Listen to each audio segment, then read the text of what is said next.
देख रहे हैं डीडी समाचार खास मुलाकात की कड़ी में आज डीडी समाचार की टीम ग्राम पंचायत सोना इलाका पंचायत समिति रोहट जिला पाली पहुंची है। वहीं सरपंच कृष्ण भारती ने ग्राम पंचायत के विकास के बारे में पेय व्यवस्था स्वच्छता की गति को तेज करने की बात कही। आइए सुनते हैं उनकी जुबानी मनीराम भाटी के साथ। नमस्कार।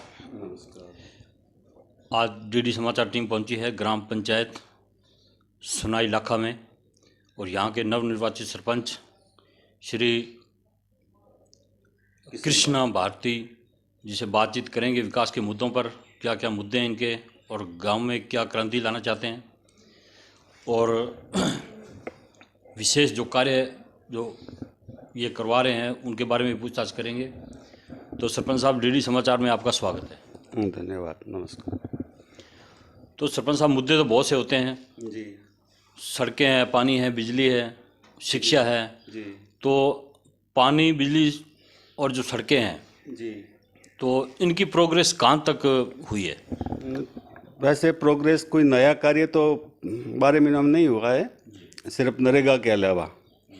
और सड़क भी हमारी वैसे ठीक ही थी, 2 साल पहले रिपेयर हुई थी। मोरिया से सोना इलाका एक ही डोमर रोड है, वो भी लीज के कारण, लीज वालों के कारण गाड़ियाँ मतलब ज़्यादा ओवर भर के निकलने के कारण वो टूट गई। तो अब हमने कलेक्टर साहब से निवेदन किया तो उन्होंने आश्वासन दिया है कि भाई वापस करवाएंगे हम। अच्छा सर, ये बताइए पानी की क्या व्यवस्था है यहाँ? कोई घर घर में कोई सुविधा है? ना, घर घर में कोई कनेक्शन नहीं है। मेरा वादा है, ज़रूर जनता से मैंने वादा किया था कि भाई मैं जीता तो ज़रूर घर घर कनेक्शन करवाऊँगा। तो मैंने कोशिश भी की और कार्रवाई चल रही है। अच्छा सर, बिजली की व्यवस्था क्या है यहाँ पर? बिजली हमारे यहाँ ही बना हुआ है बिजली घर, और समय पे आती है बिजली। तो सर, पीएम आवास योजना में जो गरीबों को सुविधाएं मिली थी सरकार की तरफ से, तो कहाँ तक और कितने लोग लाभान्वित हुए और कितने वंचित रह गए? जी, 2011 में लिस्ट ये सर्वे हुआ था। 11 की सर्वे अब पूरी हो गई है। जो भी थे उनके सारे SC ST चयनित जो भी परिवार थे उनको आवास मिल गए हैं। और दोबारा सर्वे हुई है 17 में, उसमें 194 हैं, वो पेंडिंग है। तो अभी मार्च के बाद वो देंगे। अच्छा सर, शिक्षा एक बहुत बड़ा मुद्दा है जी, और अहम मुद्दा है, और शिक्षा से काफ़ी लोग जो पुराने किस्म के लोग हैं वो अपनी बच्चियों को पढ़ने के लिए नहीं भेजते। जी, तो उनके बारे में क्या विचार है आपका? जी, मेरा तो बच्चियों को पढ़ाने का ही है। और अब हमारे यहाँ जागृति है पिछले 10 सालों से। पहले तो बच्चियों को स्कूल नहीं भेजते थे, कार्य में ही संलग्न रखते थे घरों में। लेकिन अब शिक्षा का स्तर ठीक है और 12वीं तक स्कूल भी है हमारे यहाँ। तो 12वीं तक तो बाहर जाने की ज़रूरत ही नहीं है। तो 12वीं तक तो बच्चियों को शिक्षा मिलती है। और आगे है 2-4 बच्ची हैं जो आगे भी गई है और उन्होंने पढ़ाई भी की है। अच्छा सर, आवारा पशुओं के बारे में हम आपसे पूछना चाहते हैं कि अगर जैसे पशुओं से नुकसान भी बहुत होता है, किसान भी काफ़ी परेशान हो जाते हैं और सड़कों पे आ जाए तो एक्सीडेंट भी होने के चांस होते हैं। तो इनके बारे में क्या विचार किया सर? जी, हम सारे गांव वाले मिलके पशुओं के लिए व्यवस्था करते हैं। आदमी रखते हैं, जो भी आवारा पशु है उनको एक जगह एकत्रित करके फिर ज़मीन लेते हैं, 1-1.5 लाख में उनको चरने के लिए उनको चराते हैं। और ऐसी व्यवस्था गांव की तरफ से होती है हमारी, सारा घर बना के गांव की तरफ से होती है ताकि हमारे ही बिगाड़ ना हो। सरपंच साहब, आपके कार्यकाल को लगभग 1 वर्ष हो चुका है जी, और राजी खुशी निकला है ये वर्ष। तो इस 1 साल के अंदर आपने क्या क्या ऐसे विकास कार्य करवाए हैं?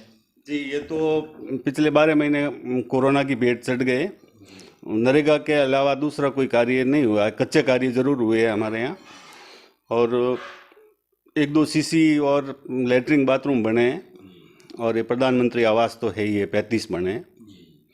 बाकी दूसरा कोई विकास नहीं हुआ है। तो सर, सरकार की तरफ से कितना बजट आया आपके पास? सिर्फ केंद्र का बजट TFC के मिले हैं जी 13 लाख और कुछ सीलर है। बाकी एक पैसा भी नहीं मिला अभी तक। तो 13 लाख रुपए आपने विकास कार्य में लगा दिए। जी 13 लाख उसी समय लगे, क्योंकि पिछला 9 लाख बकाया ही थे, जो को बकाया पेमेंट किया मैंने, और 5 लाख की सीसी करवा दी। अच्छा सर, जो दिव्यांग लोग हैं जी और जो 60 साल की उम्र से ऊपर के लोग हैं, जी इनके लिए पेंशन योजना जो पेंशन सरकार ने योजना, शुरू हाँ। की थी, तो उसमें भी काफ़ी लोग वंचित रह गए हैं और कुछ को लाभ मिला है इसका। ना। तो जो वंचित हैं उनके बारे में आप सरकार से क्या मांग रखेंगे? ना, हम उनको भी दिलवाने चाहेंगे पेंशन के, उनको भी मिले। तो 60 साल का हो गया है उनको भी मिले, दिव्यांग है उनको भी मिले। और सर, कोरोना जो महामारी है पूरे वर्ल्ड को ग्रस्त कर चुकी है जी और काफ़ी लोग अपनी जान भी गंवा चुके हैं, तो सर इनके बारे में आप कुछ विचार बताइए। जी, ये तो बीमारी तो है, घातक तो है ही है। इसे तो बचाव ही अच्छा है कि बचाव करना ही, क्योंकि दवाई तो आज दिन तक कोई है नहीं। और अभी ये टीकाकरण का कार्य चल रहा है, तो टीके भी लगवाने चाहिए सभी को, ताकि बचाव हो सके। तो हमारे गांवों में तो ऐसी स्थिति पैदा नहीं हुई आज दिन तक। तो सर, मृत्यु भोज पर आपका क्या विचार है? क्योंकि अपने मुख्यमंत्री अशोक गहलोत जी ने ये गाइडलाइन शुरू की थी कि मृत्यु भोज है जो बंद होना चाहिए, क्योंकि जो गरीब आदमी है अगर ये काम करता है तो वो 10 साल पीछे चला जाता है। तो मृत्यु भोज पे आपका क्या विचार है? मैं एक सन्यासी होने के कारण मृत्यु भोज को कलंक समझता हूँ, कि मृत्यु भोज एक कलंक है। अभी वर्तमान में तो मैं सरपंच हूँ, और सरपंच नहीं होते हुए भी मैं तो इस चीज़ के खिलाफ ही था, और हमेशा लोगों को यही समझाता हूँ कि आपको खर्च करनी है तो स्कूल में कर लो, कहीं अन्य जगह विकास में कर लो आप खर्च, तो आपका नाम होगा, और इससे कुछ हासिल होने वाला नहीं है। सर, नौजवानों के लिए क्या संदेश रहेगा? उनको क्या आप ये संदेश देना चाहेंगे कि राजनीति के अंदर आगे आना चाहिए या नहीं आना चाहिए? नहीं, नौकरियों के अंदर अलग आना चाहिए नौकरियों में, या अपना कोई धंधा करना चाहिए। अब राजनीति में तो वो चीज़ नहीं है। और हमारे गांवों में अभी तक कर्मचारी बहुत ही कम है, मुश्किल से आज दिन तक 10 है, वो भी कोई अधिकारी नहीं है। एक डॉक्टर बना है अभी। सर, महिलाओं के लिए क्या विचार है आपके? क्योंकि महिलाएं भी आगे राजनीति के अंदर आ रही हैं, तो इनके बारे में कुछ बताइए। नहीं, तो सरकार ने 50% आरक्षण दे रखा है महिलाओं को, और बराबर समानता है महिलाओं की। हमारे साथ भी वार्ड पंच वगैरह महिला है, तो उनको बराबर सम्मान देते हैं। मैंने उप सरपंच भी महिला को ही बनाया है। सरपंच साहब, हमने गांव में आपके बारे में काफ़ी चर्चा सुनी है, बहुत अच्छा बता रहे हैं आपको, तो गांव वालों को क्या संदेश देना चाहते हैं आप? नहीं, हमेशा गांव वालों का विकास मैं करवाऊंगा, और गांव वालों का साथ मेरे साथ रहेगा, तो हम सब भाई है, मिल बैठ के विकास करेंगे गांव का। सर, आप एक पैसे से साधु संत हैं, जी, तो साधु संतों के बारे में आपके क्या विचार हैं, ज़रा ये भी बता दीजिए। सन्यासियों में आना जाना है ही है, और हमारा तो कर्म ही भजन करना ही होता है, और सेवा ही एक भजन ही है। वो सेवा कोई भजन ही समझता हूँ। वैसे गोडवाड़ मंडल बना हुआ है हमारा, जहाँ 125 लगभग स्थान है, वहाँ का अध्यक्ष भी मैं हूँ। तो समय समय पे वहीं हम जाते हैं, एकत्रित होते हैं, ज्ञान चर्चा करते हैं, और हमेशा समाज उत्थान की बात ही करते हैं कि समाज को आगे बढ़ाओ। अच्छा सर, गांव में ऐसी कोई समस्याएं हैं जो आप जल्द से जल्द उनको निपटाना चाहते हो? ये मैं एक किसान परिवार से हूँ, तो मेरा तो हमेशा खेती की तरफ ही ध्यान रहता है। तो सरकार से मेरा यही निवेदन है कि पानी की व्यवस्था हो, ताकि खेती अच्छी पैदावार मिल सके। तो वहाँ के लिए दोरापाली हो, दोरापाली का कार्य यहाँ नहीं है, कम है। तो दोरापाली हो तो वो बारिश के समय पानी एकत्रित हो जाए, तो उससे फसल हो जाए, तो किसानों को फ़ायदा मिल जाए। और 90% किसान परिवार ही निवास करते हैं।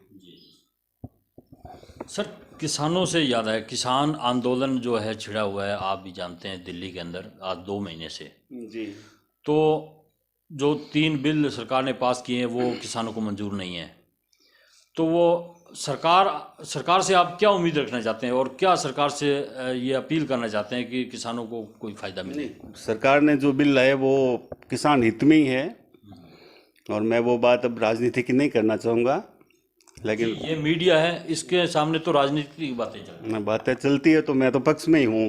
बिल्कुल। और जो वो सच्चाई यही है कि किसानों के हित में है। मोदी जी ने जो किया वो अच्छा किया। बहुत बहुत धन्यवाद सरपंच साहब, आपने 10 मिनट निकाले। कैमरामैन विक्रम के साथ मनीराम भाटी की रिपोर्ट। नमस्कार। खास मुलाकात के कार्यक्रम में आज के लिए बस इतना ही। मिलते हैं आपसे खास मुलाकात के अगले कार्यक्रम में एक नए शख्सियत के साथ। तब तक के लिए देखते रहिए डीडी समाचार।